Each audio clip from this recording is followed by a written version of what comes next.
ایک خاتون جب بھی اپنے شوہر کی پسند کا کھانا بنا کر لاتی تو شوہر کہتا، اچھا ہے لیکن ماں میری اس سے بہتر کھانا پکاتی ہے۔ بیوی شوہر کو مسکرا کر دیکھتی اور چلی جاتی، اور جب بھی بیوی اچھا پرفیوم لگاتی تو وہ کہتا ہے کہ کمال ہے، میری ماں کی خوشبو کی طرح ہے۔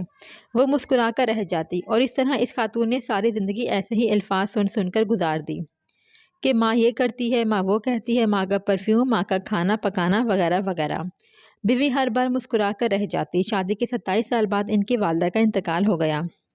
والدہ کی تدفین کے بعد شوہر اکیلا بیٹھا ہوا تھا کہ اس کی بیوی اس کی آزمائش میں اس کو تسلی دینے لگی، تو اس نے کہا، اب تمہارا کھانا پکانا میرے ماں کے پکانے جیسا ہو گیا ہے، اور تمہاری باتیں میری ماں کی طرح ہیں، اور تمہاری ہنسی اور تمہاری خوشبو بھی میری ماں جیسی ہے۔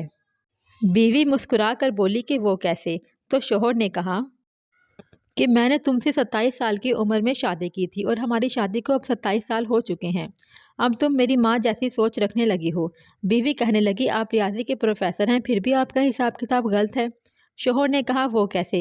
تو بیوی کہنے لگی، جب تک میں زندہ ہوں آپ کی ماں کے برابری نہیں کر سکتی۔ ان کے 54 سال دینا میری 27 سال کے برابر نہیں ہو سکتے، اور جس کے قدموں کے نیچے جنت ہے میں ان کے برابر ہو ہی نہیں سکتی۔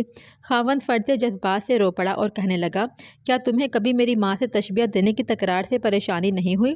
ہر کام میں اپنی ماں کو یاد کرتا اور ان کی تعریف کرتا تھا کہ جیسے کہ دوسری خواتین کرتی ہیں۔ اس نے کہا، نہیں، کبھی نہیں، بلکہ معاملہ اس کے برعکس ہے۔ خاوند نے کہا، وہ کون سی باتیں ہیں جو تم تمنا کرتی رہی اور میں تم سے پوچھ نہ سکا؟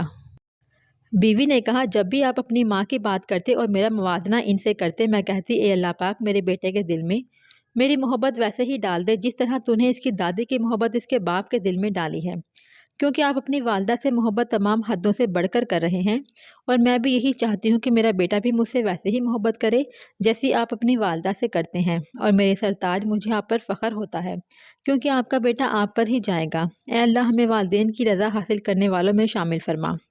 اور اگر آج کی بہو یہ بات کا یہ گر سیکھ لے تو بڑھاپے میں پرسکون رہے گی۔ آج کسی کے بیٹے پر قبضہ جمانے کی کوشش میں کل اپنے بیٹوں کو ہاتھوں سے نکال دے گی، کیونکہ یہ دنیا مکافات عمل ہے۔